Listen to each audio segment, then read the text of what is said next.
everyone. Welcome to Lives Worth Telling. I'm your host, Jodes, and my podcast is about digging deep into people's stories and providing them with a platform to share their life and their experiences with my listeners. One of the key reasons in creating this podcast is so their families and friends can have a record of their life, their stories, and their voice forever.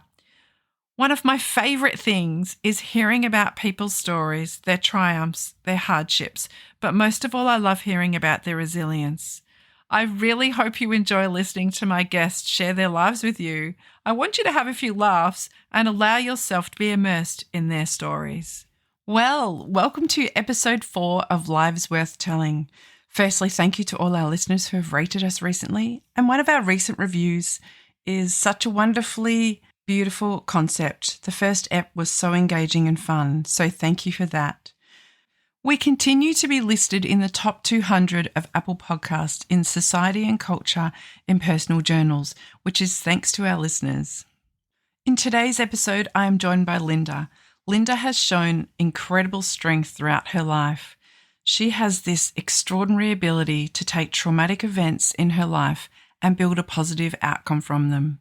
So, sit back and be inspired by Linda's story and her charismatic way she tells her story. Enjoy. So today's guest, oh my gosh, where do I start? I've known this person for 47 years. Yes. And welcome, Linda. Oh, thank you. And thank you for having me, Jodie. It's Linda. Lovely. Gosh, yes, we've known each other for a long time. I know, since I was 5. I know. In prep. I know. I think you'd know most. You're the only person left that would still know things about my life from when I was that small. Well, you actually were finishing kinder when I met you. Okay. Yes. Oh, really? Yes. And I'd met your dad in the supermarket down the road. At Right Way. Yes. and your dad was looking for someone to look after you before and after school. Yes. Oh, my gosh. And this little gorgeous girl came on. Oh. I had big ideas. I thought you were going to get married to my dad.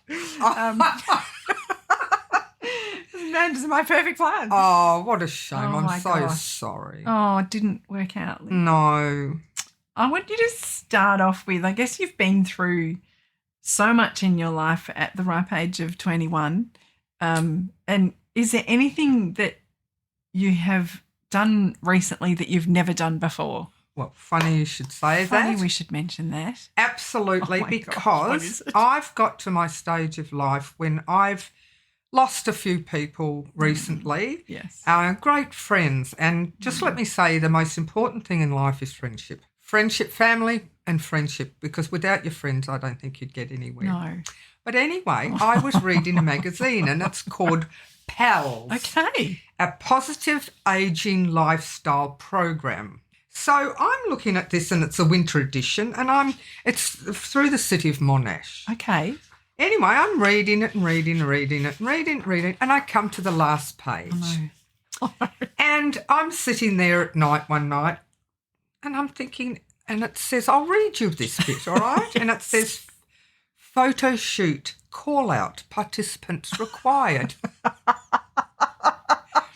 The Museum of Australian Photography is looking for women over the age of 50 to pose nude for renowned Australian photographer Ponch Hawkes. In celebration of the diversity and acceptance of older women's bodies, Ponch is creating 500 portraits for an exhibition called 500 Strong to be curated by Jane Scott. And I don't know if you know, but up at the library at Wheelers Hill, they actually have the Museum of Australian Photography. Okay. So that's it. So I rang up. Now I'm at home this time. She's clothed at the moment. She I hasn't taken on a new persona. No. And if you could see my body. So Amazing. I rang up and I said, look, I'm interested. And they said, the last person's just rang. That's the last one we needed, but we'll put you on a waiting list. So many people wanting to sign up. Yes, but they'd already they've gone right around Victoria and done 100 here, 100 there or Okay. something. So this was the last lot. Okay. Anyway, so I said, oh, that's fine, no worries, But I was proud that I had actually rung. Yes. Anyway, so I finished that and I hear this voice. My son was at home and he screams out, what on earth? What on earth was all that about? So I went a new job. and I took in the ad that was in this old this magazine for gosh. elderly people. And he couldn't believe it. He said, you're not going to do it. And I said, I'm going to do it. He could not believe it. I could not believe it. So anyway, I go to French at the University of the Third Age on a Friday, and this woman rang me as I was walking into French and said, look, would you be available tomorrow? Oh. And at 10 o'clock. And I said, yes, no worries. Well, I got into the French class and I'm like, Can't think straight. And I told this friend that comes along and I said, guess what I'm doing tomorrow? And she said, oh, you're not. I said, I am. I can't believe it. I said, I am. So the next day I thought, all right, I'll go along. Oh, Linda. 10 o'clock. And I thought I better take a dressing gown. So I go up to the library and I go into where I thought it was and the door's locked. Oh, no. So I thought, no. that's... And I'm always early. So I thought, So I went down to the library and I walked into the library and there was these two women standing there talking, one the librarian and one obviously just a person asking questions. And the woman looked at me and said, can I help you? And I said, look, I'm doing a photo shoot and I didn't know if it's not open. And the woman that was standing there said, oh, what are you doing a photo shoot for? And I said, oh, it's for a nude, and she looked at me as if I was absolutely mental. And she said, oh. And the woman said, look, no, I don't know anything about it. I said, don't worry, So I went out of the library. I must just add this little bit. Later on, when I had finished the photo shoot, I went to the supermarket afterwards and I bumped into this woman that had been in the library and she said, how did you go? Oh, shivers. She remembered. So anyway, I said, look, really Oh, my gosh. good. So I walked back and they'd just opening the door. So I go in and I walk in and they've got this, it was an Was it by enormous yourself? place. It's by myself. Yes. Here am I, by myself. Yes. So I walk in and this woman said, oh, welcome, and would you like a drink? They had some champagne and some chocolates. Get everyone loose before they take the clothes And off. unfortunately, I don't drink.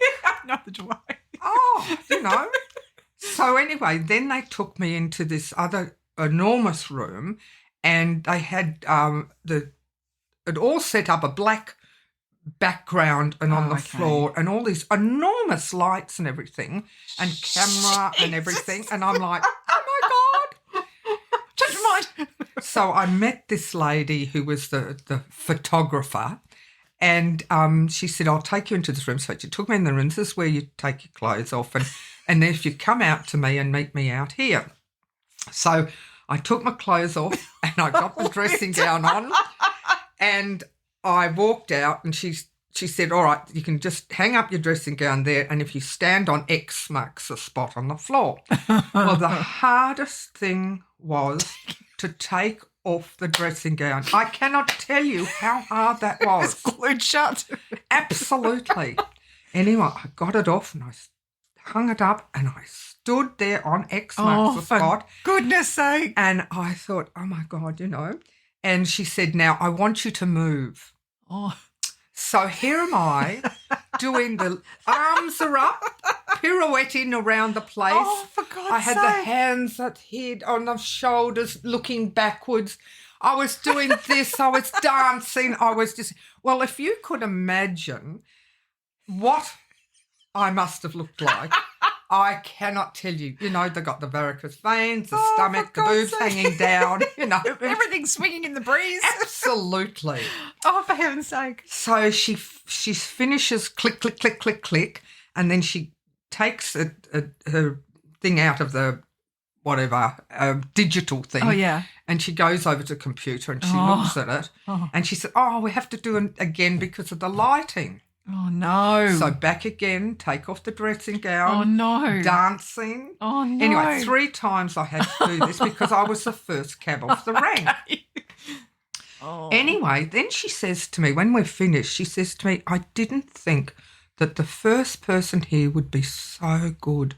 And she said, I've just got to ask you, a natural. Are you a dancer? I am, actually. And I said, no. And she said, you must have done something. I said, well, I did ballet when I was younger and, pre-teens.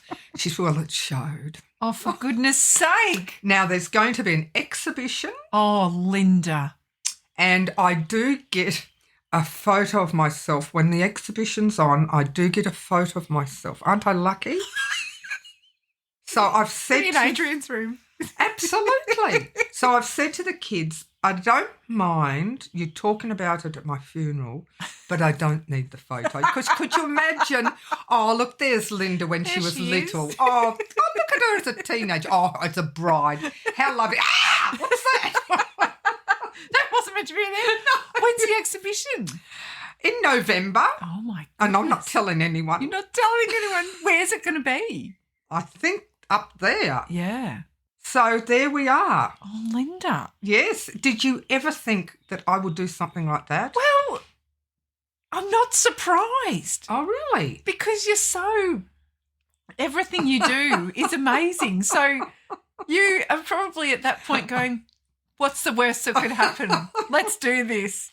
Well, I decided to have the courage to go and see the article, call, turn up, and do it and not think, I'm going back in the car. I did it. I How can't good. believe. I got out to the car and I sat there and I said, Linda, you did this. Yeah. You did it. And I was so proud of myself. Absolutely. Because I really feel that, people under 50, they got the young bodies and the boobs and everything that sit there right and don't hang down and, the flat stomach and everything. And that's not us. Yes. And as we get older, no matter what figure you have, you still got the boobs that go down. You've still got the tummy that comes out because you've had kids. You've still got the stretch marks from having children. Yes. And how good is that? Yeah. Have you seen, oh my goodness, now, its name escapes me, the Leo Grand movie with, oh my goodness, I've forgotten her name, but she's completely nude in that movie and she did the same thing. Wow. Oh God, she's Nanny McPhee. Actress. Yes. So she same thing. Wow. Talking about that is that she just wanted to remove and she stands in a mirror completely nude in the movie and she just wanted women of her age to say this is what it looks like. Yeah. Emma Thompson, that's right. Amazing. So that's something incredible. That's something Leo Grand. No, I haven't seen it. Yeah, but I remember reading about it. Kind of reminds me of that. Linda, gosh, of course you did. So I'm Who did you tell? So Adrian was the first one to find out. Yeah, and then I told Manda I was going to do it, and then I told my friends. I don't think she could believe it at first. And my friends, they're going, what? Yes. And it's a very brave thing to do. It's very confronting because... was it liberating? Yes, it was liberating. Yeah. It was liberating. Oh, that's awesome. Yeah, so I'm very proud of that. Oh, my gosh. Yeah. Well, that's not on my list of things. I don't think there'll be a lot of things. Oh, my goodness. So, oh, gosh, Linda, now going back to a long time. Yeah. Tell me about your family, where you grew up, your parents, your siblings, and your life as a child. All right. Both my parents were in the Navy. Oh, wow. Yeah, during the World War II. Okay. My mother was from a very, what would I call a Turak family, a very socialised, and when Mum was growing up, they'd go to government house for garden parties and everything like that. My grandma was very, very, Yeah, social, in the social set. Yes. And they lived in Toorak, and there's this, what is it called? I'm just trying to think. There was this magazine that came out, Table Talk or something like that. Okay. And it was for Toorak Society or something like that. I never knew this. No. And so... Blue blood. Yeah. That's the colour of... Mum's father, Derek, he used to play for Melbourne. Yes. He played 67 games before the war for Melbourne. Goodness. So what happened is he used to breed Airedales, dogs. Oh, yes. And Mum's brother, Graham, he was younger, and they had 5 puppies were born. Okay. And so Graham went in to the kennel, wherever they were, and he put one puppy in one corner, one in another corner, one in another corner, and one another corner, and he had one over. So he went to the toilet and he drowned the bloody kid. Oh, for God's sake. Anyway, so they had a party a little while later, because he was obviously devastated about his puppy. And anyway, there was a fancy dress party later on, and someone came with billboards on with Toorak Child Massacres or something like that. I can't remember the words. I did see it once. Dog, you know. So that was their lifestyle. Yes. And Mum went to St Catherine's. Okay. But she boarded there. Wow. And they lived next door or something at one stage. So that was the kind of thing you used to do. Where's St Catherine's now? In Toorak. In Toorak, yeah. Yeah. Okay. And then Graham, the mum's brother. So the parents lived next door and she boarded next door. Kind of like I think nearby or something like that. I'm not too sure. But that's what they used to do. And Graham went to Melbourne Grammar, and all the family, all his relationship, everyone had gone to grammar. Oh, my goodness. Yeah, that was kind of the school. Yes. So Mum's father was very sporty, and mother was, very to-do. Yes. So when Mum met in the Navy, met my father, they got married, but he wasn't good enough for my mother. But my mother wasn't, though she went to garden parties and she was brought up in the social set, Mum wasn't like that. Okay. She was so down to earth. Okay. She wasn't like that one bit. Yeah. So I don't know how she ever fitted into garden parties, but she did. It's like Bridgerton. Poor Dad wasn't really accepted. Now, Dad was from Perth. Okay. Oh, wow. And his family started Perth in a way. What happened is they came out from England, the Shentons, and they built a mill. There's an old mill at Perth, South Perth. Oh, wow. It's still there, a windmill. And they ground flour for the new immigrants. Oh, my goodness. And the Shentons then went on to become quite prominent mayors and things like that. Oh, right. And there's Shenton Park and Shenton Mill and Shenton University and, everything like that.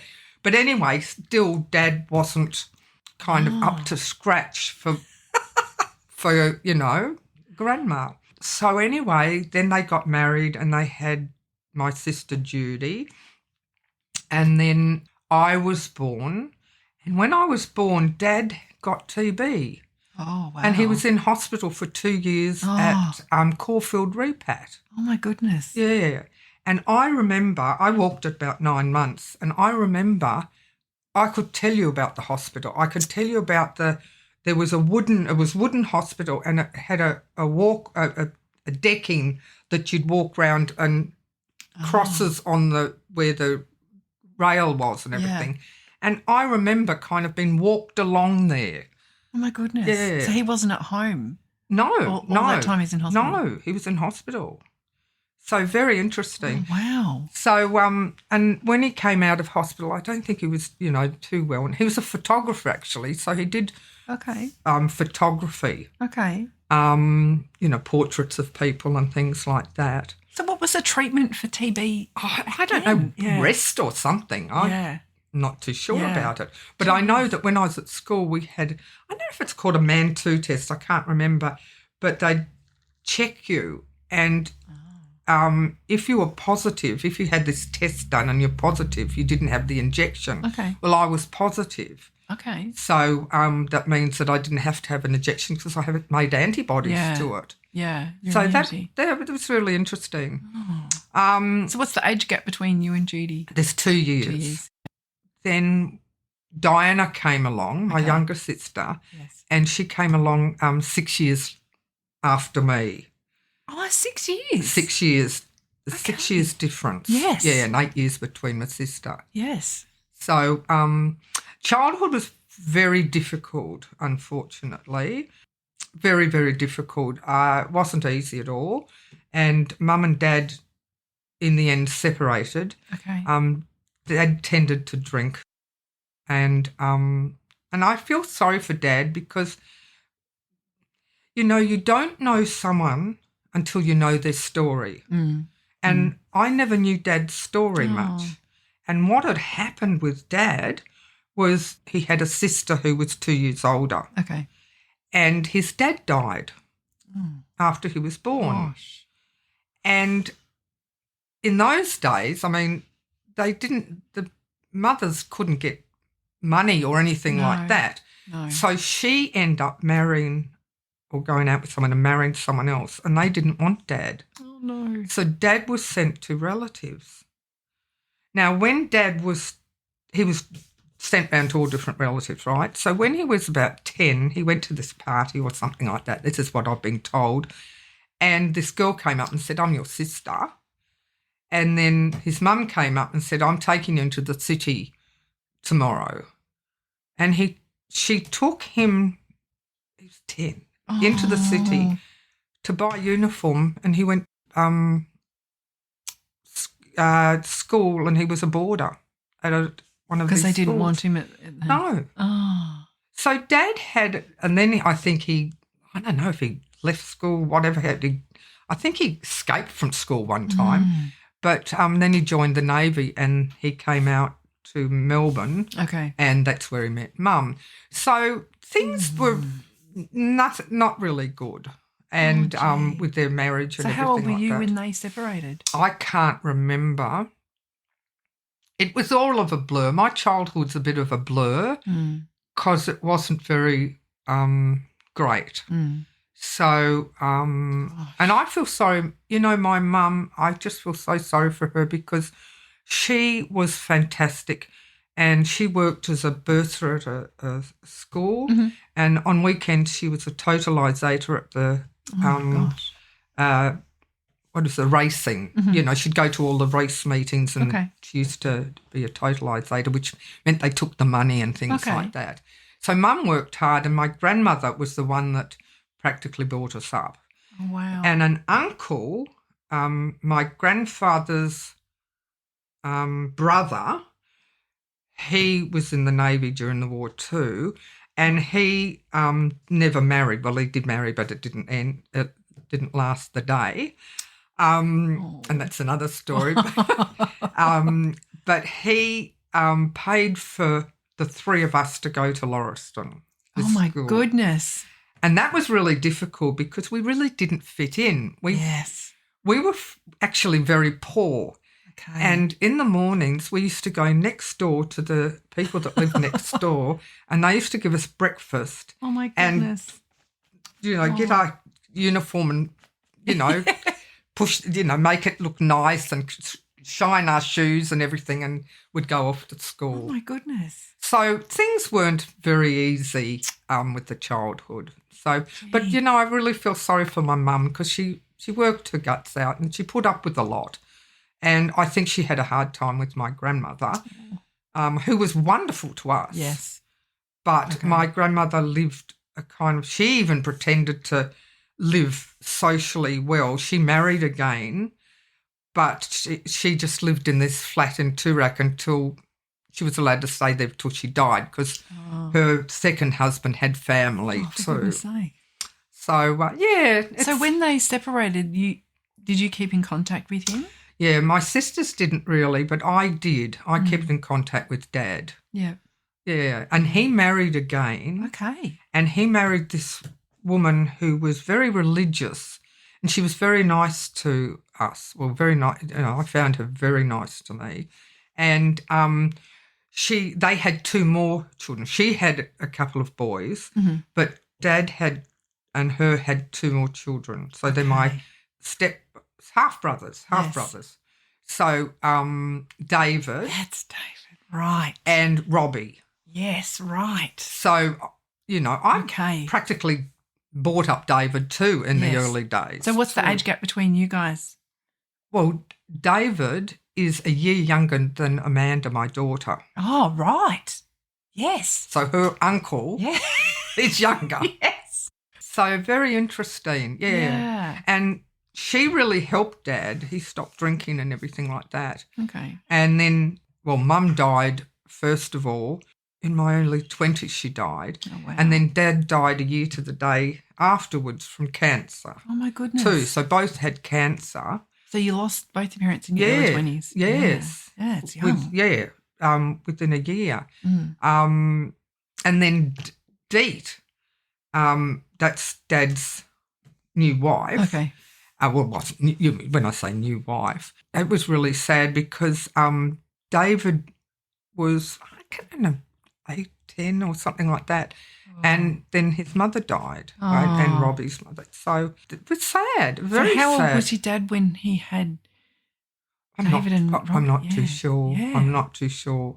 A bit later on in life. Yeah. You know how you just... Gosh. You don't. You look back at your childhood and you don't remember a lot of things, and so you don't for reasons. Yes, that's right. Linda. Oh, so it was very, very interesting. Very interesting. And you described what school was like for you, and going to school. You felt you didn't fit in. Did you start at Lauriston from primary or secondary? Primary was fine. Yeah. Primary didn't. I remember going to parties and things in these beautiful houses. Oh my God, the best houses in But it wasn't until secondary level, middle school maybe, senior school, that I really realised that we weren't the same, and it was very difficult for us, I think. But I went to a reunion and I started talking to some of the girls, and they weren't as wonderful as... Everyone's bluffing, aren't they? Yes, it was all act one, scene two. Yes. And others thought they didn't fit in, and it was very, very interesting. It really opened my eyes. For what you thought it was at the time. Yeah. Wasn't actually. No. Yeah. You were actually all very similar. Yeah. And I wasn't very scholastically great because it was a very the education level was very high at that school. They didn't have anything that you had to study at this and that, and Latin and French and this and that. So I never was really wonderful. Maybe if I went to another school I might have been normal, but I always felt I was a bit dumb. I feel the same. Yes. So that was interesting. And I wasn't really wonderful at sport. So now, after I left school and a few years later, I was over at my cousin's place, Edwina, and she had a friend there who used to go to Lauriston too, and Edwina went to Lauriston too, and her sister. And this girl said, "Oh, I remember you, Linda. You were really good at art." I was good at something. And I thought, what, this girl that I hardly know remembers me good at art. Well, why didn't anyone tell me? Yes. Yeah, isn't that interesting? Why you didn't feel particularly good at anything. No. Yes. And another thing in grade 6, this is just the things I really remember. We used to have a dog at school called Stinky. And Stinky was a stray, and we used to feed Stinky our sandwiches that we didn't want, or our crusts that we didn't want. Yes. Anyway, in grade 6, we all had to do a poem. And I wrote a poem, and I love poetry, and I wrote a poem about Stinky the dog. And the teacher read it and she goes, oh, yeah, and she said, all right, class, what I want you to do is all write a poem about Stinky the dog. Oh, my goodness. And I'm thinking, of course, one girl was chosen. It was put in the school magazine. Oh. Mine wasn't. Oh, your idea. And I was so angry about that. Ripped off. So, yeah, but, yeah, that's all I remember about school, nothing. And when you finished high school, then what did you move on to after that? When I was still at school, at night, Gosh. I would go and work in an electric blanket factory. Electric blanket factory. I swear. And I used to thread electric blankets. Oh, my goodness. And my husband-to-be at that stage, he used to do the electrical parts of them. I used to also work in after school at a milk bar. Yes. And then on Saturdays, I used to work at a chemist. Oh, my goodness. Jack of all trades. So when I finished school, I worked at a chemist, and then I got a job with the medical branch of the Navy. Okay. At Victoria Barracks. Oh, wow. So I was there. Yeah, and I loved that. Oh, so is that where you met Alan through then? No. Where did you guys meet? No. Oh, no. I was 13. And he was 18. Oh, okay. And what had happened was my sister at that stage was working in Morven in a newsagent. Okay. And this this person came in, this boy called Felix, and he had a friend, Alan. Now, Alan's parents owned a lingerie and sportswear shop in Morven Road, Taronga. And anyway, I don't know, I met them. Anyway, somehow or other, Mum found out about Alan or something and asked if he could tutor me in English or maths. I can't remember. Language of love. Right? So he used to come over my goodness. and do this. Anyway, I'm like, all right, 13, right? Young. Yeah. In fact, one day we used to walk up the road to school to catch the tram, and I can remember this boy coming up and talking to me from some school, and my sister said, oh, Linda still plays with dolls. I did. Oh, my goodness. So that was like, what I was like. But anyway, so Alan used to come and, and that's fine. Anyway, one day it was really, really hot. And so was he in Year 12 or something at the time? He was still at school? No, he was at RMIT, I think. Wow. It's true. Yes. Yeah, he did engineering, communications engineering. Okay. So, and he went to Melbourne High. Oh, yes. Yeah, but he wasn't at Melbourne High then. Yeah. So anyway, this day it was hot and the front door's open and I'm standing by the fireplace, which was opposite the front door, and Alan comes up and he gave me a kiss. Then he just ran out the front door and I could see him running down the road opposite through his life. What's happening? And I went, my God, what was all that about? And then so we kind of started hanging out together. And then I got really sick. I can't remember what I had, but maybe, I don't know, something. And he used to come round every day and we lived on the railway line. Like we were right next to the railway line, the train, right? And along the railway line, he lived in further down behind the shop. Okay. And along the railway line, they used to plant daisies. Uh-huh. And so he used to pick the daisies and bring them to me. Oh. So anyway, I used to say, what's he coming for, Anyway, when I got better, Mum said, look, how about you take Linda for a walk now she's feeling better down Kooyong Common or something, and I went with. Anyway, so we're walking along and he grabs my hand. And thinking, oh, shit, what do I do? Oh, my God, he's got my hand. Oh, my God, So we just became really good friends and it just progressed from there. Oh, my gosh. And what did he look like? he was Greek. Yes. His family was Greek. The only son of a Greek people. He was probably about 5'9". Okay. Had a moustache, beautiful brown eyes. He's working the room. He was lovely, absolutely lovely. He was very shy, extremely bright, and he was into ham radio. Oh, okay. So do you know much about ham radio? No. Well, ham radio, he would build a transceiver. So a bit like this. Yes.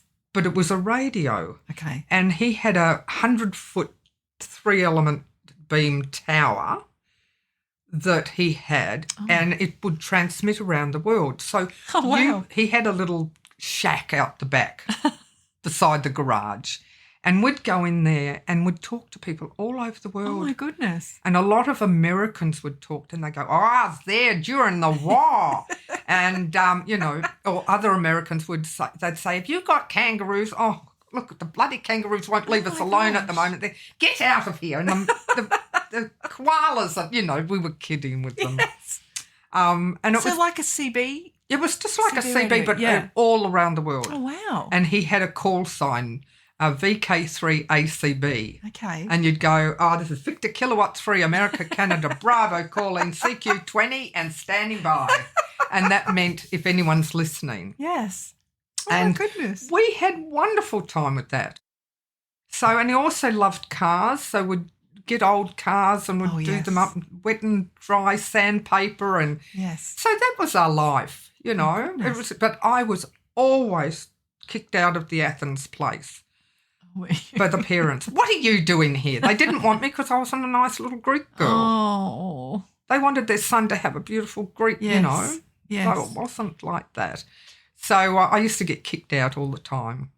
So were they older parents? No, just the normal age. Okay. I suppose they were like they were older. Not having any more children. They had a daughter. Okay. Thalia. Okay. Yeah. Okay. So only son. Yes, gotcha. Only Yes, son, only son, and they wanted him to be, and this, young girl who's innocent as anything comes into their lives and they're not happy. In fact, we weren't speaking. They weren't talking to me before the wedding because I didn't get married in a Greek church. Oh, my goodness. I wanted to get married in my own church. Yes. So that was a bit of a contention. But after we got married, they came around. But how old were you when you got married? 18. Oh, my goodness. You were 18? Yes. And do you look back now and think that you were young at the time, or at the time did you think you were older? No, I think I was a bit more mature. Okay. I think I was 18. Yeah, I think I was a bit more mature. Yes. So, of course, he was older, Yes, that's right. He was a man of the world at that point. Yes. So, yes, we got married and I must tell you the funniest bit is our wedding night. So we got married and it was a fairly early-ish wedding, and then we went to the Chevron. Oh, yes. Which is not, round anymore, but that was on the corner of Commercial Road? Commercial Road and St Kilda Road. Yes. So anyway, we left there fairly early. Now, in those days when you got married, you changed into your going away outfit, right? Yes, I remember that. And and everyone would throw confetti and everything like this. So Mum said, you've got the wedding suite at the Chevron, you really should leave in a taxi and go and then come back because people want to wave you off. Yes. Right? So going away outfit on, confetti in the hair all done up, everyone waving goodbye, and we hop in the taxi. And the taxi driver turns round and said to us, where would you like to go? And Ellen said to me, now, I was a good little girl. I was, yes, darling, no, darling. In my day, men were in charge. Yes. They were kingpin, right? And yes, darling, no, don't. And he said to me, love to go and see that film with Mick Jagger, Ned Kelly. Well, the taxi driver looked round at us if we had two heads. He couldn't believe I couldn't believe what he was saying. But a good, oh, all right, darling. I'm thinking I'm exhausted. I have spent day getting ready, having my hair done, my nails done. I've been scared stiff. I've had the wedding, the reception. I'm exhausted. Going to a movie. And going to a movie. Well, the taxi driver just couldn't believe it. He's shaking his head. So we drove off and we went to Burke Street and he dropped us off outside the cinema. And praise be and hallelujah, it was booked out. What a shame. Oh, my God. I thought, yes, there's a God. There's a God. Oh, my goodness. So what happened is we had a cup of coffee or tea or something and then we went back. Now, when we took a taxi back again, people were starting to come out from the wedding. Oh. So we hid in the bushes. Oh, no. Waiting for everyone to go. Oh, my goodness. So, yes. So that was so funny. So then afterwards, we went up to the room and everything. And in those days, you were very good. You weren't naughty at all. Anyway, we ended up just counting the cars along St Kilda Road. So the next morning we were heading off to Tasmania and there was a ship called the Princess of Tasmania. Yes, Princess of Tasmania, yes. And we were taking that. So we were to go out of the room about 10 o'clock or something, 10:30. Anyway, just before we're ready to leave, there's a knock on the door. Anyway, I open the door and there is my grandmother, my mother, and my 12-year-old sister. Judy. Diana. Oh, Diana. Oh, yeah, sorry. Yes. Diana. Oh, of course, she's, 18 too. Oh. And they're at the door to pick up the wedding dress. Oh. Anyway, Diana comes up to me and goes, well, have you done it yet? Good on you, Di. I could have killed her. So anyway, they went off. So she's 12 her 18-year-old sisters just got married, yes. Oh, my God. Yes, that's the first question she asked. Absolutely. Because she had I would never have told her about that, but my older sister told Diana everything. Judy. So that doesn't surprise me she'll never either. live that down. So that's right. So then we went and sat in the art gallery because the ship wasn't leaving till 6 o'clock at night. Okay. So we both had headaches. We're both sitting there. We were just exhausted, absolutely exhausted from counting cars along St Kilda Road. So we get a taxi to the terminal and we hop up the gangplank and we show our tickets and the guy said, oh, great. He said, now that's cabin such and such and that's cabin such and such. Oh, and the look on our faces. And then he goes, honeymoon couple, I can tell. Anyway, we did have the one room, but it was bunks. Oh, yes. So that wasn't very good. Yes, because they always, these days now with cruises, yeah. Yeah, they were bunks. Yes. So anyway, we went to Tasmania and that was it. Oh, how lovely. So, yeah. So that was the wedding and we got a flat in Morven and yeah. Okay. Yeah. And how long were you there before you moved out? About a year, I think. Okay. As soon as we got a house, we said, probably about a year. We were looking at building. We did we went and looked at Wheelers Hill. Mm-hmm. Now, Wheelers Hill had just opened up and because Alan was into ham radio, we wanted the top block because of the airwaves and everything like this. Okay. So we found this block in Wheelers Hill and we got our parents out. Oh, wow. And his parents, I brought my mum and his parents came out and looked at the block of land. Well, they looked at it. First of all, my mum's reaction was, well, it's Eastern Siberia and you need a packed lunch to come out here. I think my dad said the same thing to him. You've done your money. Yes. What have you bought out here for? What Nothing on here. earth? How funny. Isn't it funny? And Yes. then they said, well, you're not getting married if you are going to spend $7,500 on a block of land. You know, it'd be worth $7.5 million that's now. right. So we didn't get it. Oh, my goodness. Then we bought another block of land in, where was it? Oh, Oakley or something like Okay. that. And then we sold that and we bought a house in Ashburton. Yes. And so then we had Manda. Yes. And, Manda. little Manda. Oh, my know. gosh. And so then I was pregnant with Adrian, which I didn't know what I was having. No. So how old were you then? I was 23 when I had Adrian. Yes. So, So what, 21 when you had Manda? No, yes. 20, yeah. Yeah. Oh, my goodness. She was born before my 21st birthday. Wow. And I spent the whole night in the bedroom trying to feed her. Everyone else got drunk. No. And I can still remember sitting in that room trying to feed her. Oh, my goodness. Oh, my 21st birthday. Yes. Not what everyone's up to on their 21st. And then when I finally settled her, then everyone's leaving.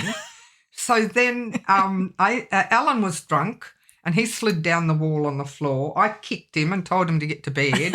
And I spent the rest of the night cleaning up after everything because I knew that I wouldn't be able to do it in the morning when man finally woke again. Oh So, my yeah. goodness. Yeah. So Adrian was born when you were 23. He was born when I was 23. Now, we were heading off to Sweden. Okay. So Alan worked for LM Ericsson's. So then we were heading off to Sweden when he was old enough to fly. Oh, wow. So as soon as I've had the baby, because we didn't know what we're having with the baby. So, yes. So, and just before I was had him, I think it was just 8 months and something before I had him. He was about 3 weeks early or something. Okay. Anyway, a girlfriend came over. Now, this girl I had met when I had Amanda. Okay. And her husband and my husband had been at Scouts together. Oh, my goodness. They walked in and went, I know you, I know you. So anyway, she came over and we were, she had a little boy and Amanda were playing. And she said to me, she said, Linda, you've got a lovely house. Amanda, you're pregnant again. You're off to Sweden. Isn't it lovely? And I said, no. I said, everything's too lovely. It's too rosy in the garden. Linda. Now, it's like I had a premonition something was going on. Yes. It was just, Everything's too good. everything was too rosy. Yeah. So anyway, went into hospital. Adrian was born on Thursday, so the 10th of April, 1975. And that was the Thursday, and Alan was there, and he was there for the birth and everything like that. And then Friday he came in and he said, I'm flying up to Sydney. That's right, yes. And I said, and he said, well, we'd actually talked about it beforehand because he was into cars and there was this car he wanted to buy in Sydney and he'd sell it. So he'd buy, he bought a lot of MGs. This wasn't an MG, but he bought a lot of MGBs. And so he'd just buy them and sell them. So he'd make money on the side as well because remember when in those days you had kids, I wasn't working. I left the Navy medical branch about when I was pregnant with Amanda. Oh, wow. So he would supplement with buying cars. And he used to build all this electrical equipment too and fix people's radios and things like that. So he was very smart like that. Anyway, so he said, look, I'm just buying this car, I'll sell it before we go and everything like that and give us extra money and things like that. So he said he'd fly up to Sydney, that's where the car was, and he'd drive it back. So that was Friday. Saturday, about 6 o'clock in the evening, I was in the Mercy hospital. So in those days, you stayed in hospital for 7 to 10 days with your first or second child, your children. Yes. So I was there 6 o'clock, and I know it was 6 o'clock, and I suddenly burst into tears. I just felt awful. And you weren't allowed off the floor.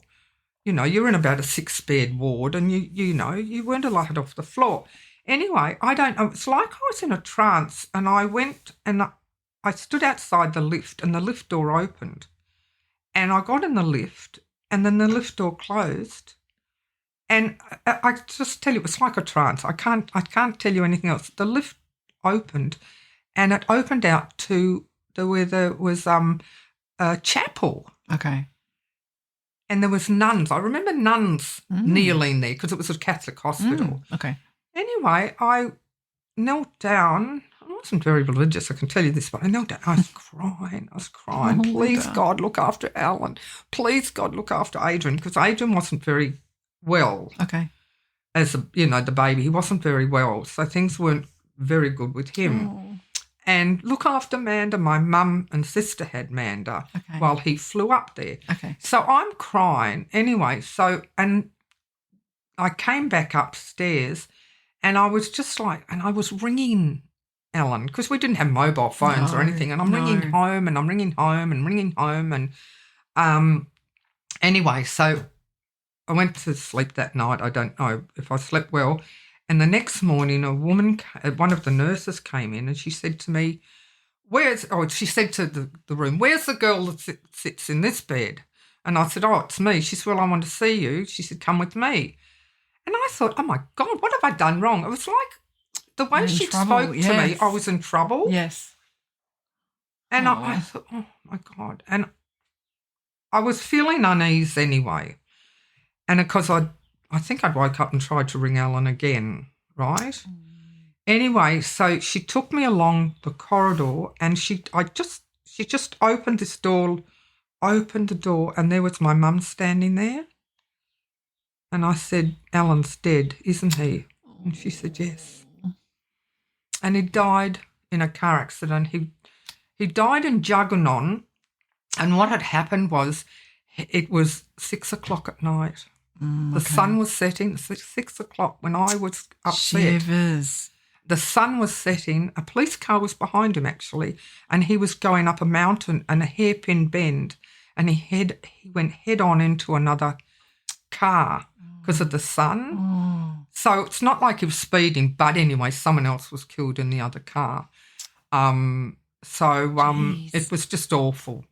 So, so like my world just collapsed. Did you go into shock where you just... Oh, yeah, and in fact, I think they even gave me an injection, and I was taken into another room. Immediately, I was taken into a private room. Okay.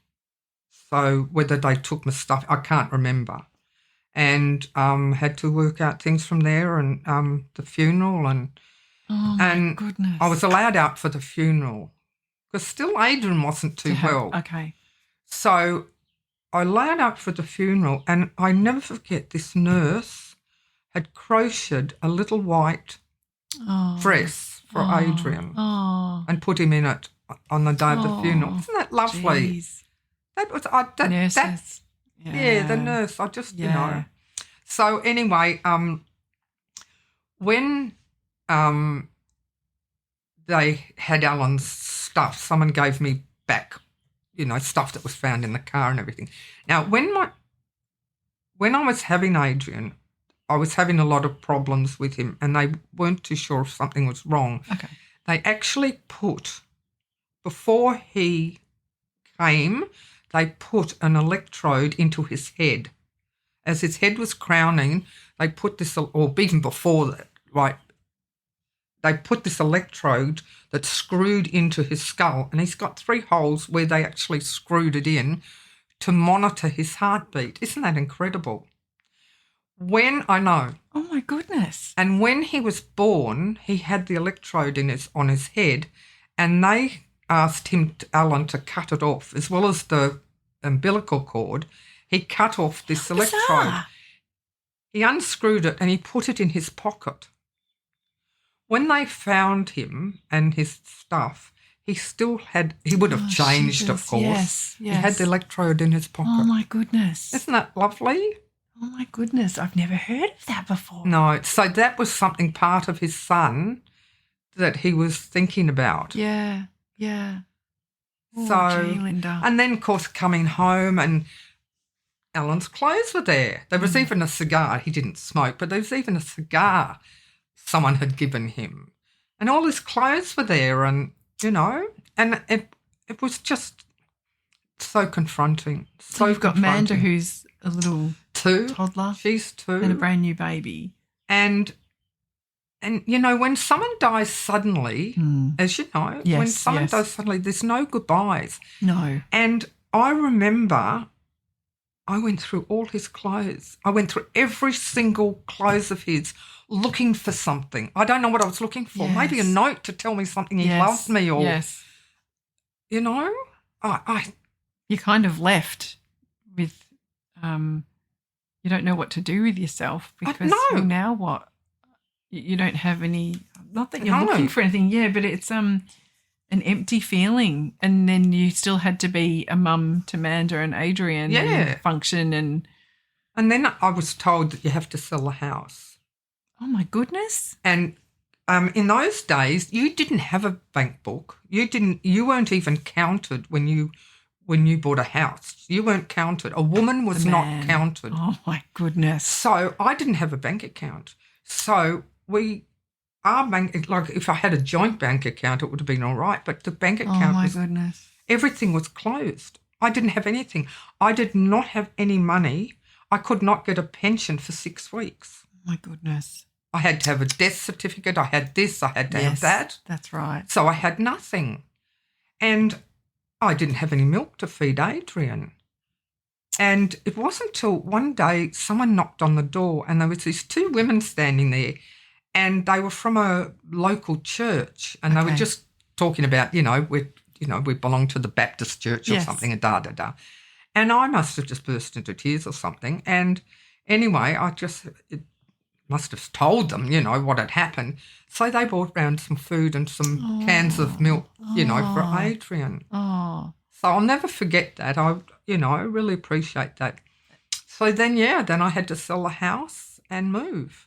And your mum, you still had your mum at that point? Yeah, but Mum and my grandmother had gone overseas. Oh, my goodness. My grandmother, I don't know if she'd had heart problems or something. But anyway, she wanted to go to England or something and Mum took her just after that. And it was already arranged. So I can't remember much about it. I think my older sister came and stayed with me for a bit or something, but I can't remember much at all. In terms of family support around that time? No, then my in-laws weren't very supportive. Geez. But anyway. But there's that common thread that they've lost a son, you've lost a husband. And that was very difficult because it was like an unspoken competition. Oh. And it was their son. And to lose a child. Who it was worse for. Yeah. And we've lost a son or you. Yeah. And like it was. Who's worse off? Yeah, it was really weird. I didn't know any of that. Yeah, it was very, very difficult with that. And my mother-in-law was very, very religious. Okay. Extremely religious. Greek Orthodox or? Yes. Yes. And something happened in her life to make her like that. Okay. Because I remember there's something, and my sister-in-law telling me or something. Anyway, she would ring me and she would say to me, "Don't go out today because Alan's coming back as Jesus." Oh. Well, could you imagine? You so helpful. And you're thinking this is rubbish, but you're not. You don't go out. No. Because you think, I'm 23. What if she's right? She knows something I don't know. So in the end, I had to say to her, please don't ring me and tell me it's too much. Gee. So then moved into this house I found and, and it wasn't easy. And it wasn't easy at all. No. And the worst part was going for an inquest. And that was up at Yea or something. No, not Yea. Somewhere. No. It was at because it was a Juggernon where he died, Okay. and it was somewhere up there. I had to fly up there and drive to the inquest, and heavens. the inquest was the most awful thing, heavens. absolutely awful, absolutely terrible. It was just, because the people from the other car were there, and you'd think I killed. God. So that wasn't very good. Yeah. It's so traumatic. Yeah. The whole thing. So it wasn't easy. And then what had happened at night time, I'd put the kids to bed and I'd kind of sit there and look through albums and be upset. And this voice would come in my head. Now, I can't explain it to you. Like it was someone's putting something in your head and it's saying you have to start a group. Okay. And I'm thinking this is stupid. And I used to be a really quiet person. I know that sounds... A new woman. But, yes. Anyway, you have to start this group. 23, I didn't fit in with anybody. Yeah. Not a soul. I didn't fit in with divorced people. I didn't fit in with older people widowed, not young people. Yeah, that's right.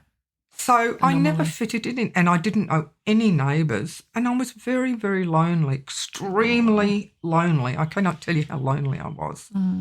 And anyway, one day I drove up to Glen Waverley and I parked outside this shop and I looked up and it said the local paper. Okay. Waverley Gazette. Waverley Gazette, yes. Waverley Gazette. And it was upstairs, and I remember I had Adrian in a carry basket, Manda, I went up the stairs, and I got to the top, and I don't know who I saw what, and I said, look, I just want you to do a story. I want to start a group for young widows.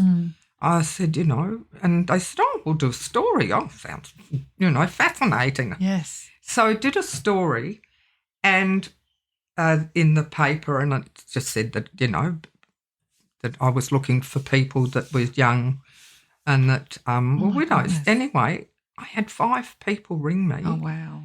And we were like, I made a time to get together, and we were like we were drowning. Do you do this? Do you do that? Yes. And someone to all talk had about. babies. We all had babies and young goodness. kids. And, like someone's husband died from an asthma attack. Okay. Another one died from hang gliding. Another one had cancer. Another one, a girl with road rage. She and her husband were out for a drive, and someone did something to their car or something. They stopped the car and got out, and this guy got out the car and he hit this. The girl was pregnant and she was in the car, and the husband got out the car, and this guy smashed him in the face and pushed him on the road, and the car ran over. Oh, my goodness. So there was all these different stories. But anyway, we were all, So we used to meet every month, and I used to have people come and talk and things like that. Oh, wow. And it went viral. It went, and the Sun did a story on it. Oh, wow. The Herald Sun. Have you got the article? Oh, I got the article. Yeah, I bet, yeah. And then, now there was this show on television, a midday show called Mike Walsh Show. Yes, the Mike Walsh Show, yes. He rang up, or his secretary rang up and asked if I would come up to Sydney, if they'd fly me up to Sydney and come on the show. And did you? I did. Oh, for goodness sake, I didn't know that. Yes. And then they asked me back again. Oh, my goodness. And the funniest part, what I remember from being on the show was I got there and I got a taxi from the airport, and I'm in the taxi and we come to the station, where they held the Mike Walsh Show. Yes. And oh, good, yeah. And anyway, there was a security guard there, and he looked in the car and and I said, oh, it's Linda Athens here. And he goes, Linda, how are you? And the taxi driver looks round as if I'm someone famous. And it was only, being nice and everything. Oh, my goodness. And I thought the taxi driver said, oh, my God, who have I got here? Yeah, who is this? So anyway, I went in and I went into the green room and I was with Jeannie Little. Oh, for goodness going to say. And I think Bert Newton. And Yes. So we were all sitting in the green room. Do you have footage of that? No, because that was well before the time, before You've we probably had. looked on YouTube. Yeah. Oh, Mike I don't Walsh know. show. I should look it up. Mike Walsh show. Yeah, you'd be surprised what's out there. And so we sat in the green room and they had all this beautiful food and drinks and everything. And the secretary came up and said, look, Mike will be asking you this, this and this. Yes. And I said, all right, no worries. So then they said, you're on. So they took me, I left the room and there was a door straight opposite. And they opened this door and there was the audience. You opened this door and you walked out to, there was all the audience and where Mike was going to sit and I'm like, oh my God. So anyway, then I sat down and of course Mike asked completely different questions. Terrific. So how exciting. It was very exciting. So Did anyone no one came with you, like family or anything? No, they said they could. I don't think anyone did. I can't remember. To fly up. Look, honestly, I can't remember.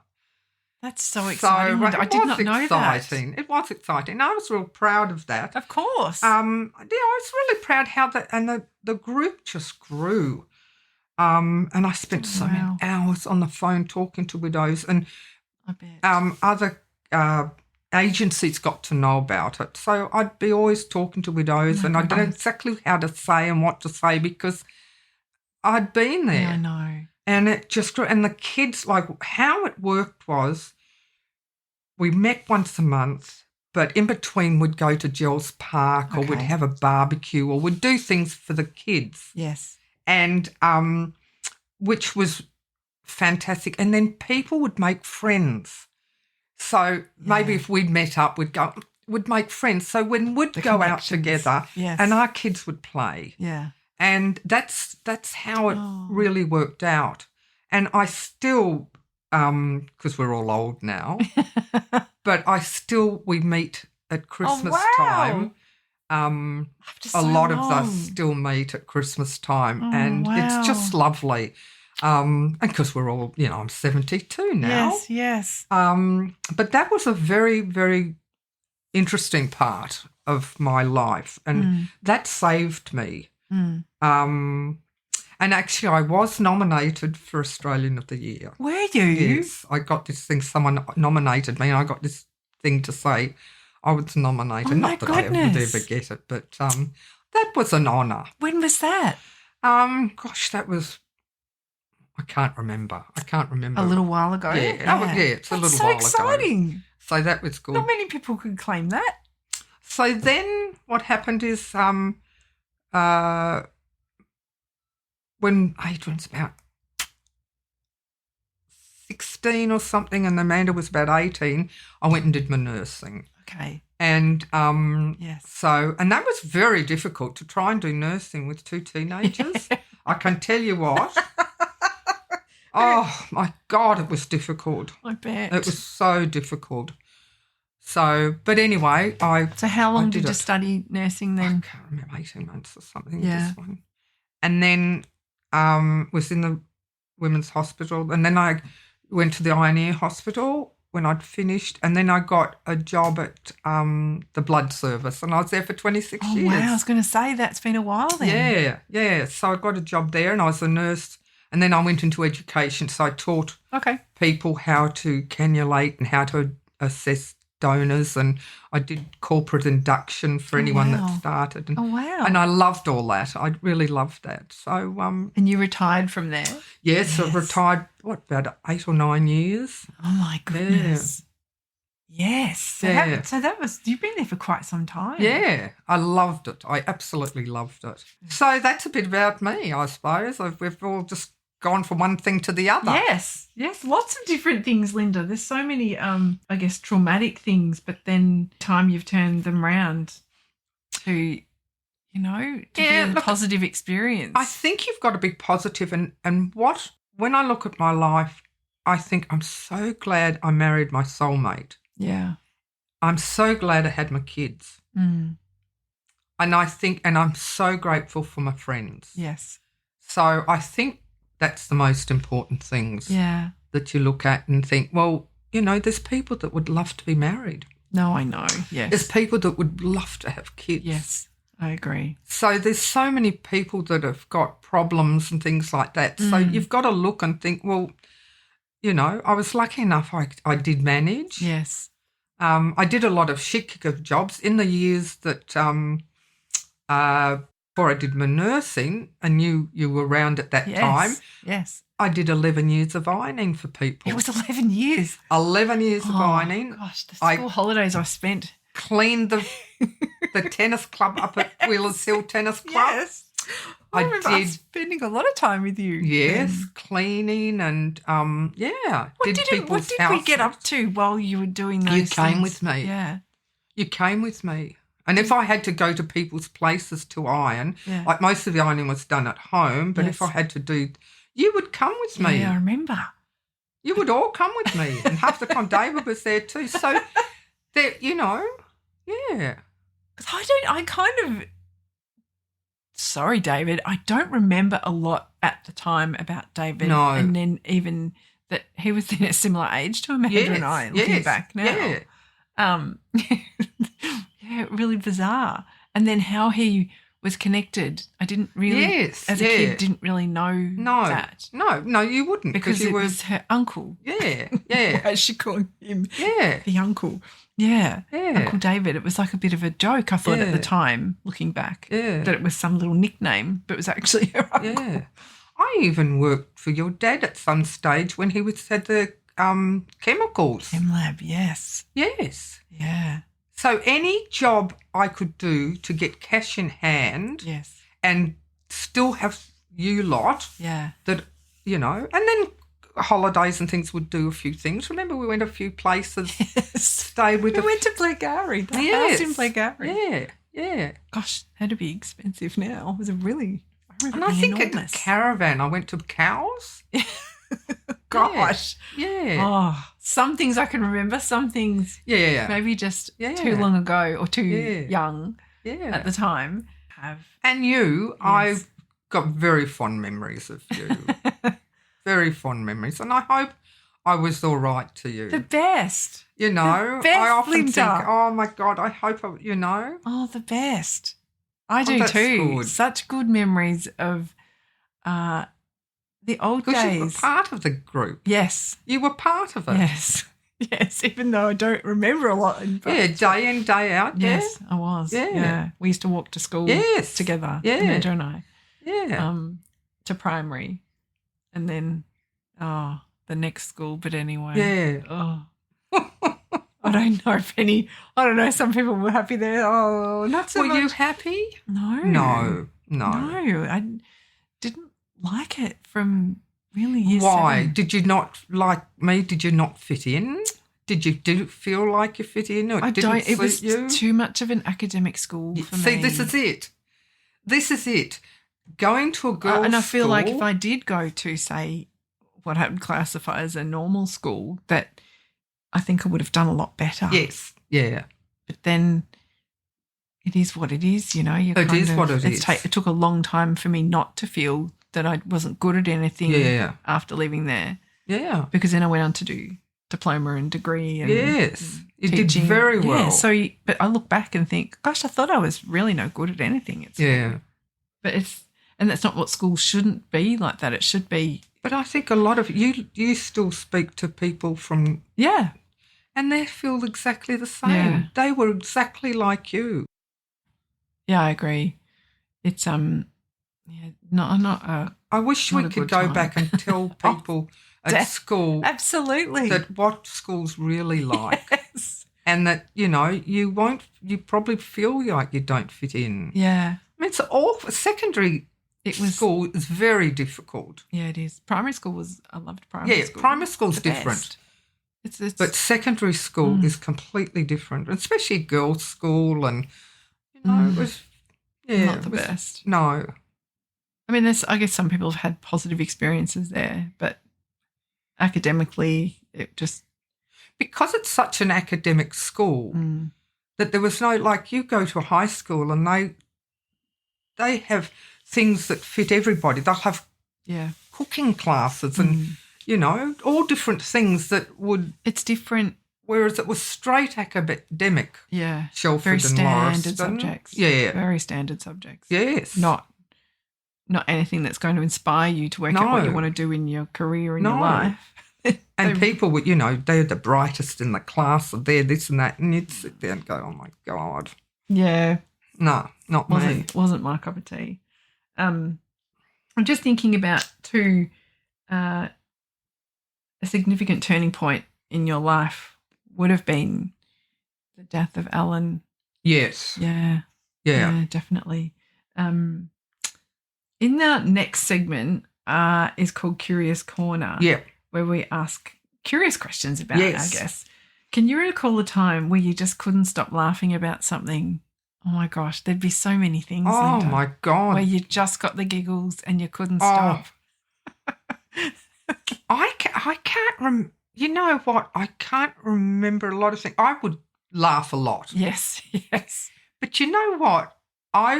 When you say that, it brings back memories of my older sister and younger sister laughing at funerals. Oh, no. And at my mum's funeral. Oh, my goodness. And they were laughing. Oh. And people thought they were crying. They weren't. I knew they were laughing. Because they didn't know what to do. No, they were like that. They laugh at the most terrible things. Yes. And then apparently, I don't know why I didn't, when my mum was interned, like she was cremated and she was at our church in the garden, and that's where my husband is too. Okay. And I wasn't there. I don't know why I wasn't there, but they were with the minister interning mum into this garden, right? Wow. And they were hysterical, laughing. Oh, my goodness. Laughing. And he thought they were hysterical crying, but they weren't. They were laughing. Judy and Diana. They're awful. My goodness. That's so strange. So, and then another time at Shelford, they came to watch something that you girls were doing, and it was at the chapel or something. Okay. And in those days, they were taking photos. I don't know what you're doing. I can't even remember. I was so embarrassed after this. And Judy's camera rewound. The classic rewind sound. Just goes, in the middle of this quiet chapel. Oh. And they were hysterical. They were laughing. But as a middle child, aren't you meant to be the trouble in the box? I was the good one. You were the other two. I was the good one. Oh, my goodness. So I remember them laughing, but I can't remember me laughing. I always laugh at every. Yes. I would laugh at everything. But so, I agree. Yeah. I agree. If you could have any superpower for a day, what would it be? Whoa, that's a good one, isn't it? A superpower. I wish I could heal people. Oh, yes.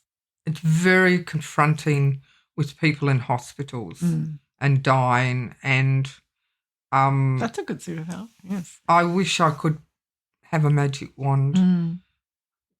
I look at people and kids that are dying of cancer and their families, what they're going through, and I just wish I had a magic wand. Yeah. That, Big stuff. Yeah. Yes, that's what I wish I could fix people. That's a good one. Yeah. Can you name 5 people you would invite for dinner that you would never have contact with, you would never have a chance of meeting? Who would you like to sit at the table with? Oh, gosh, there's so many people. Dead or alive? My grandfather. Yep. I'd love to have my grandfather there. Mm-hmm. I'd love my great-grandfather. Now, my great-grandfather, he was Crawford Derek Mollison, and he was Dr. Crawford Mollison. And he was the Melbourne coroner for 55 years or 57 years. Wow. And he was, so he's my mum's grandfather, so he's my great-grandfather. And he used to do, he was a coroner, so he used to do all the bodies of the gangsters. Oh, for God's sake. So there was all these different gangsters that he would, look after. Now, there was also a body of a woman who was found in their pajamas, and she was called the Pajama Girl case. Oh, my goodness. And he had her body in formalin for, I don't know, 20 years or something, till they found out who killed her. Oh, wow. Now, he would have been fascinating. Yes. Absolutely So fascinating. many stories to tell. So my grandfather, who I'd never met, and who he died during the war, Okay. and then him and who else? Seen I love blood and interested in things like that and science. Someone that was really into science and things like that. Yeah. I'd love that. Yeah. Anyone that I could learn something from, even Charles Darwin or someone, Yes. you know. Yeah. I think anyone. I'm not into famous people. Famous people do nothing for me. Yes. It's the people who actually saved people's lives or did something to make a difference in someone's lives. Yes. So it would be people that would have Making a difference. Who yeah. wouldn't necessarily be known. Yes. Yes. Yeah. Oh, what about this one, Linda? If you could choose one song to play every time you walked into a room, what would you choose? You are my sunshine. Oh, yes. That's a good one. My only sunshine. Is You that make from me happy. Beaches? No, She sings it when she was I don't know. when she's auditioning for something when she was a kid, when she's a girl. I don't know. Oh, yeah, that's a good one. What's your signature dish to cook? Oh, now, I don't know if you could remember, Oh, but people used to say I did the loaves and the fishes. I used to get a chicken because I didn't have a lot of money. Yeah. So I had to make things last. So I'd get a chicken fillet and I would bash that chicken fillet until an inch of its life and then cut it up and crumb it and, you know, and fried rice. okay. I used to do the fried rice because that used to go a long way. Yes. So chicken fillets and fried rice. I suppose they're my signature dish now is my chocolate torte that I've made for you today. Yes. Yes. That's my signature I've got dish. the recipe that you Yes. wrote out for me. Yes. I've made it a few times. That's very good. Thinking about your favourite fictional character, if you could swap lives with any fictional character, who would it be? Oh, that's a difficult one. Fictional character. I don't know. Oh. That's a very hard one. Yes. No, I can't think of Okay. anyone. Sorry about that. That's okay. My next one's around injuries, as I've injured myself several times over the years. Yes, I'm we know you have injured yourself. I'm always curious about other people's injuries. Can you tell us about a time where you've accidentally injured yourself? Yes, I was playing with the Navy. I was playing basketball Oh, wow. against Army. Okay. And I was going like this and someone came and bumped into me and my shoulder, my shoulder went out. Oh, my goodness. And I'm laying on the ground and I can't move because I had a dislocated shoulder. Oh, my gosh. And then I had it pushed back in. One of the doctors came and pushed it back in, and I should have had it put in a sling for a few weeks, and I didn't. Oh, no. So then it kept going out. Oh, no. And I was home. I was in the flat one day, home from. Luckily, the front door. I'd left the front door open, and I was pulling up. I was on the bed, and I was pulling the blind up in the bedroom, and my arm went out, and I'm laying on the bed, and I can't move. Oh, no.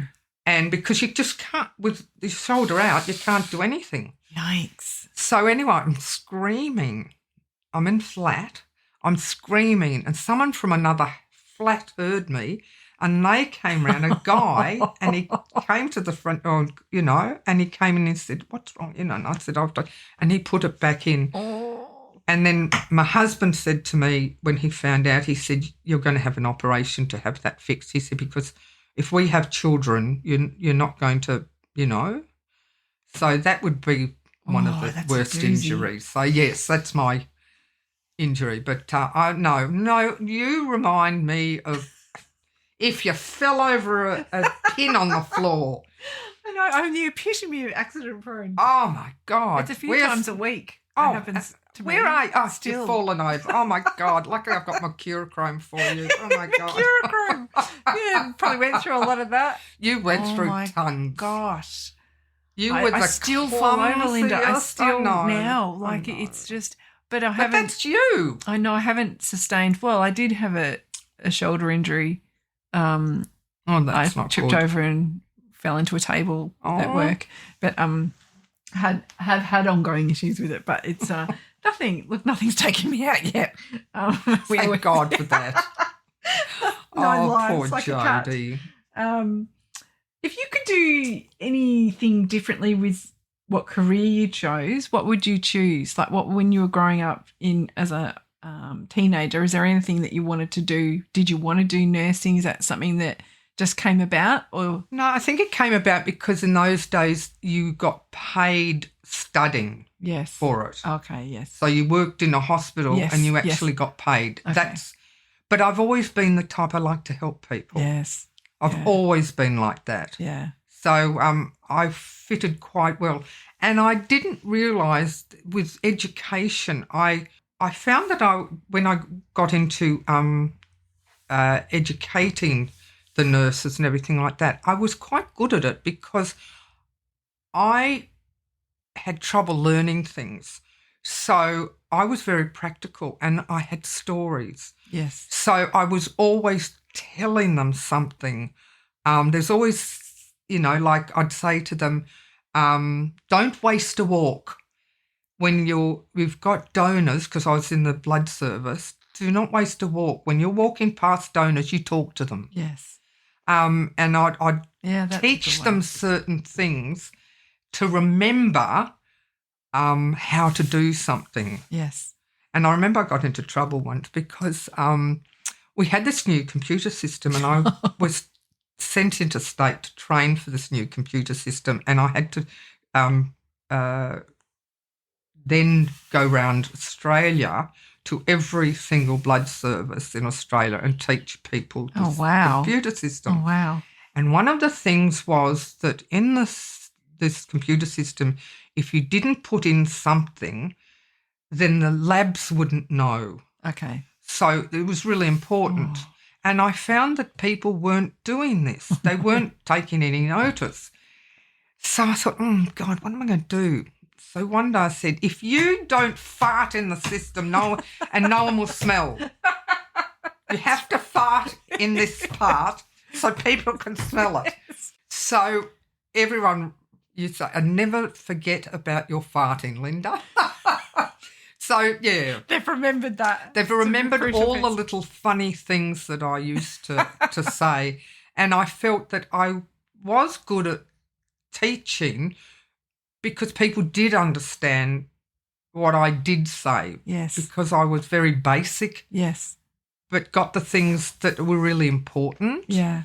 And how I learnt, I used to teach. That's good. That's really, really good. There's another question on here. It's the hall pass question is if you could have a night with someone else that wasn't your partner, who would it be? So a hypothetical that it's like a celebrity or someone that you would never spend a night with, who would you choose? I'm not into really celebrities and things like that because to my mind, there are so many people in this world who have saved people's lives and have done wonderful, wonderful things.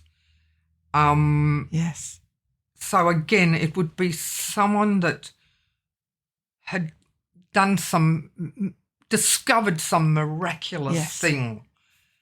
Something amazing. Yes. Yeah, someone that had done this, and I'd love to learn from them on how they did it and what they did and things like that. So I look at celebrities and think, you're famous because... Not of anything significant. Yeah, really. And that people look up to you and even footballers and things like that. And I think, but, these are people here that have discovered something. Yes. So that's what I'm probably more like. Oh, the last little bits, Linda, what are you most proudest of in your life? think I'm most proudest that I never went out with anybody or remarried. Mm-hmm. One of my things was I'm really proud that I brought the kids up by myself. Yes. I didn't want anyone else bringing the kids up or telling them what to do. Yes. I think the hardest thing as a mother, and you know this, is that when you bring up kids, when you make a decision about something, you make it for the right reason. You would never make a decision that wasn't right. Now, whether it turned out right or if it didn't turn out right, that was the best decision you made. And I'm really proud that I brought the kids up and I did it to my best of my ability. Oh, I made mistakes. I know I made mistakes. But they were never deliberate mistakes. Yes. So I'm really proud that I did bring the kids up by myself. Yes. And that I tried to give them a sound knowledge and understanding of things. They didn't get much material things. Yes. Yeah. But they got me. Yeah. And they got my love. The best. And I think that you cannot spoil kids with love. You can spoil them by giving them things. Yeah. But you've given I agree. so much love to your kids. Yes. And you would look at yourself and say the same thing, I think. Of course. Of course. Yeah, absolutely. So that would be, as a mother, the proudest thing is to have done that you think you're best. Yes. Awesome. That's awesome. Is there anything in your life that you regret? No, I don't. That's fabulous. No, there's nothing I do regret. Yes. No, nothing. Fantastic. That's so good. Oh, Linda, thank you so much for joining me today. Thank you, Jodie. Thank you for having me. I can't wait to upload this one, and there might be some relatives that want to listen to this one. Oh. Goodness gracious! They know it all and they're sick of it. Do you think? Oh my gosh! Well, thank you. Thank you for asking me. I'm honoured that you asked me, and I hope I haven't. No, it's been beautiful. Thank you, Linda. Thank you very much, Jodie. Okay, bye. Bye. Wow. Thank you to Linda for allowing us to enter her life today. She has been a huge part of my life, and I have such fond memories of my childhood with her. I'm sure you'll agree with me that she not only improved life for herself, but for many other people too. Linda, you are an inspiration to us all. Thank you. Tune in to our next episode where we get to hear more lives worth telling. Don't forget to check out and follow us on your socials. And if you love what you hear, please rate and review us on your favourite podcast app. Of course, if you have any questions, you can get in touch with us through the Facebook page or Instagram. If you or a friend or a family member would like to come on the show, please don't hesitate to get in contact with us. And if you want to grab yourself some merch, jump onto Redbubble to check out our products. Thanks for listening to Lives Worth Telling. See you next time.